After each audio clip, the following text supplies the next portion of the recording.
trying to do some solidarity with the workers that had been removed from their jobs because of the economic crisis. Anyway, they had a sort of a long list of demands, and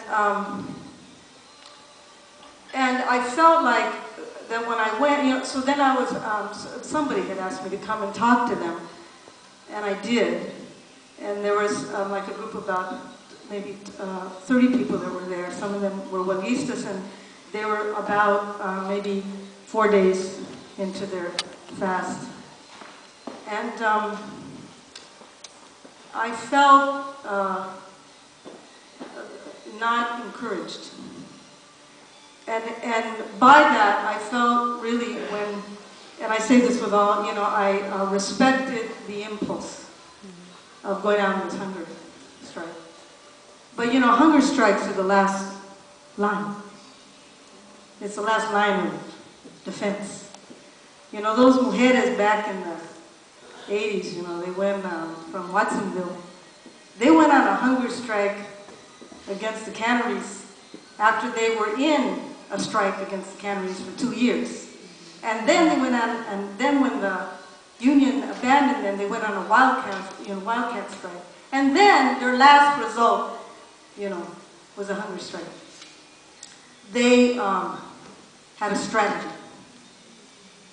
They were thinking tactically. They had certain requirements and certain demands, and they asked people who had done it before, how do you do it now? Right? My lament is that Arizona and everything else, none of it matters unless people begin to really study, and I'm not talking academia, I'm talking really study and be involved in and learn strategic movement through activism. And you do that by working intergenerationally. You find out who's walked that road before. You're careful about who are your leaders. You don't let pendejos lead you. You don't sacrifice any aspect of your identity to follow. And I lament, and many times, and I'm involved in my own life, and so in terms of, one of the biggest parts of our movimiento right now, in terms of the youth, really is this kind of indigenous movement. A lot of people are involved in ceremony life and such, which I have my own practice and respect for that. And I know that the civil rights movement had a spiritual mandate, and they were activists. While they had this spiritual mandate that came from their, Black Baptist, tradition, which was really with their African antecedents, they were also strategically planning acts of resistance. So I am cool and believe in that combining a spiritual vision and recognizing ourselves as a nation is critical to our activism, but going to ceremony is not activism. And so there has to be really this integrated approach to it. And I also know under the name of our spirit practice, a lot of abuse against women continues to happen. And I am tired, and I just want to keep speaking up about that, and I'm not the first one to do it. I've had people that have taught me that. I don't want to see young women having to follow, once again, pendejos in order to find God, in order to believe that we're going to get free. Some of the most reactionary stuff that's going on, all that pedo that came down at Long Beach, homophobic, horrible stuff that came down at Long Beach, the most visceral, disgusting, discussion in their newspaper about, gay. I'm starting to see all about gay men, even though the two people that spoke were two lesbians, me and Alma. ¿Cómo se llama? Yes, Alma Lopez. And if you don't know about it, you can, read about it. But the point being is that this didn't come from white men. It came from, our brothers, that are, indígena, revolutionaries. Nothing, and I have to tell you how committed I am to indigenism. I am committed to that in a very particular way, which is I know that if we forget what our origins are, we are dead in the water. So that's why, a politic emerges out of that, but a politic of activism emerges out of that. If we are amnesiac, we have nothing to offer. There is no accident that what's happening in Arizona is two-pronged. And there's something that I was talking about this day, so I'm just going to say it again. It's real stuff. Try not to talk too long.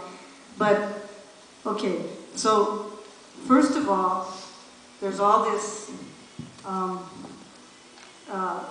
legal, criminalization of the immigrant, the Mexican immigrant, the Latino immigrant, who are by and large indigenous people. Por casualidad. Now, if you think that's por casualidad, it's a problem, right? You need to understand that, we need to understand, that it's no accident that the most brutal forms of criminalization happens to be happening to the lowest run in the society of Mexico, Guatemala, etc., in terms of economics. And those, por casualidad, tend to be Indian people, right? As Chicanos, if we haven't figured that one out, then our strategy, our tactical relationship to really understanding what we need to do as a movement is faulty. Of course, we also need to understand that the reason why they're here is because they no longer have their own lands, and the reason they can't grow their own pinche corn stock, is because of NAFTA. If you don't know that, you better get to work and figure out that basic, fact. Right. So without so the curious thing to me about it is, okay, so that's happening one end. Okay, now, then we have the situation that's going on where now, of course, they want to take away ethnic studies. It's really Chicano studies in Arizona. Okay, so let's go back to California. California is not far behind. They're right there, with Arizona. So in California, again, por casualidad, suddenly the time in which there is no monies for education comes at a time when Mexicanos are the majority in California. Por casualidad. All right? It is racism, pure and simple. And the idea of the racism, which has the relationship that racism works with the economy, is to ensure that we will remain the service class. Without an education, we will never be able to become leaders in our own right. We will never be able to lead our own communities. So if you happen then to get enough education to go to high school, then when you go to high school, make sure that the curriculum you get tells you nothing about who you are. Right? So that therefore then, if you do go to high school and you finish high school, then you can get out of there being completely ignorant and amnesiac about who you are. Back again to us remembering that we are an indigenous people. That it matters. Because it's not by being biracial, multiracial, mestizo, all that. None of that is going to make a revolution. Black people were black. They didn't care whether they were light-skinned, dark-skinned, medium-skinned, bi, they were black. And that was a revolutionary position. And if you can't stand with being Indian, I don't care what shade you are, look at my little weta face, it's like, then it is problematic because they're connected. Right? So, last point. The other day, my students came to me in my teaching class called Performance in Chicana Indígena Thought. My students came to me, and they said they just came from their Comparative Studies in Race and Ethnicity, which is Stanford's version of ethnic studies. And it was their core course. And basically, all they've learned in their core course is that we are post-race. That we're post-race. And so, it's all the, postmodern theory, of course, that race is socially constructed, blah, blah, blah. Race is socially constructed. I have no problem with that. Yes, it's socially constructed, But understanding that it's socially constructed does nothing to change racism. In fact, I would like to suggest that it does the opposite.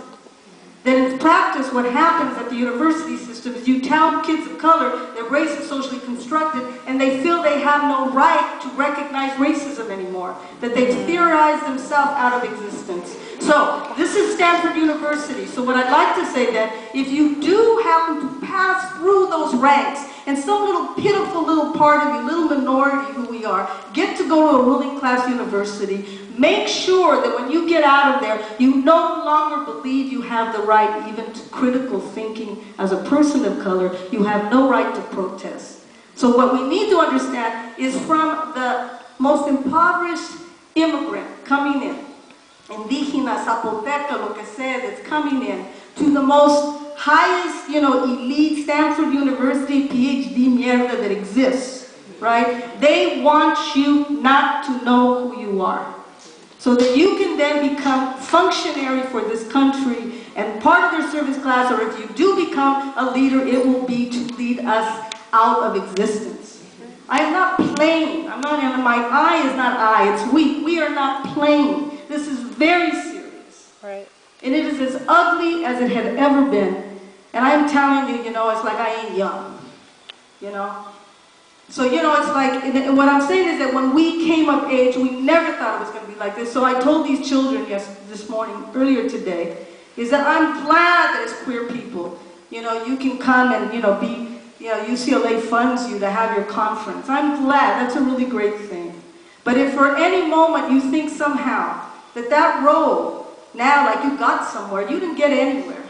Because the fact of the matter is, unless all of those parts of their identity, none of them are compromised, and without them assuming all those aspects of their identity, right, and refusing to let their communities reject them, there will not be any change. And we're all like, oh, well, I don't want to do that movement because they make me feel bad because I'm queer. Well, get some solidarity. You don't go in there alone. You go in there with other people, and as the first time, and Ricardo knows this, the first time at UC Berkeley, man, when we formed the first La Familia. And the way we did that, we showed up at their Cinco de Mayo was the most heterosexual, like heterosexist thing. It is ballet folklorica, the whole thing, right? Even though all the guys are gay, you know it. We go in there and it was so tough. We all walked in. It never had happened in history. We all walked in and we're wearing black because we're cool, right? So we looked like them because it was boys and girls, right? Boys and girls are all sitting at the table. No one could tell, And finally, at one point, right? We became an official group. We were La Familia, and then one of us, I'm gonna cry. And then this one girl, little butch dyke, she performed this piece of mine, which, and she really outed herself by doing that. And then basically we were asked that she told us to stand up. And so there were like, maybe about 20 of us, something like that. And everybody stood up. And it was a moment, an incredible moment. Right? And you can't know it because you don't know what it's like to have been so in the closet, But they could do it because they had each other. Because they had each other. But you can't have each other being stupid. You have to have each other. You have to have each other and figure out what you need to read, who you need to talk to, how you're going to strategize, what has come before you, what's going to come in the future. Suddenly, nobody has a history. Or you get some of those dinosaurs, some Chicano activists, same-sexist, macho bullshit, and he's going to tell you about your movement. He's not who you ask. So it's a very long response to, so Arizona and California, it's all the same principle, that what young people need to be doing, is to be thinking critically, and out of that criticism, develop a strategy, and you don't have to change the whole planet. You do it project by project. You do something small, something you can actually impact, and that's how you get to know who you're going to work with. You develop solidarity, then you do the next thing, and you start, that's how movement develops. It doesn't develop by, theoretically deciding what the revolution is going to entail. it develops through trabajo.